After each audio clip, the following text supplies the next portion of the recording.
నమస్తే. ఊలి మమూద్ భారీ ఆకారంతో సింహం జూలును తలపించేలా తొండం నుంచి తోక దాకా దట్టమైన రోమాలతో భీకరంగా ఉండే ఏనుగు అది.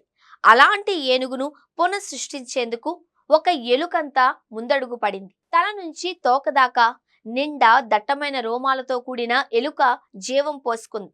అమెరికాకు చెందిన బయోటెక్నాలజీ సంస్థ కొలాసల్ బయోసైన్సెస్ శాస్త్రవేత్తలు చేసిన ఈ చిత్రమైన పరిశోధన ఏంటో తెలుసుకుందామా?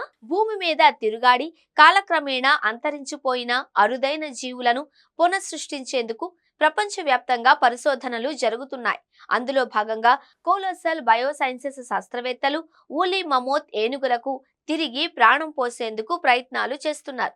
ఈ క్రమంలో ఉత్తర ధృవ ప్రాంతపు మంచులో దొరికిన ఊలి మమోత్ అవశేషాలలోని జన్యువులను ప్రస్తుతం ఉన్న సాధారణ ఆసియన్ ఏనుగుల జన్యువులను పోల్చి చూశారు. మమోత్లలో దట్టమైన వెంట్రుకలకు కారణమైన జన్యువులను గుర్తించారు. దీనికి సంబంధించి తొలుత ఎలుకలపై ప్రయోగాలు చేపట్టారు. అంతరించిపోయిన ఒకనాటి జీవులను పునఃసృష్టించగలం అనేందుకు ఈ ఎలుకలు సజీవ సాక్ష్యం. భవిష్యత్తులో ఈ టెక్నాలజీతో ఊలి మమోత్లను పుట్టించి ప్రకృతిలోకి వదిలిపెట్టగలం అని కలోసల్ సంస్థ chief science officer Beth Shapiro పేర్కొన్నారు.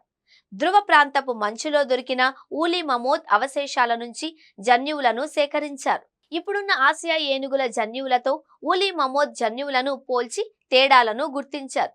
ఎలుక పిండ కణాలను తీసుకొని వాటిలో పై చర్మం, వెంట్రుకలు, వాటి పొడవు, మందం తదితర లక్షణాలను నియంత్రించే 8 జన్యువుల్లో మమోతుల జన్యువుల తరహాలో మార్పులు చేశారు. ఈ జన్యు మార్పిడి చేసిన పిండ కణాలను కొన్ని సాధారణ ఎలుకల గర్భంలో ప్రవేశపెట్టారు. నిండా దట్టమైన రోమాలతో అతి శీతల వాతావరణాన్ని కూడా తట్టుకోగలిగిన ఊలి ఎలుకలు జన్మించాయి.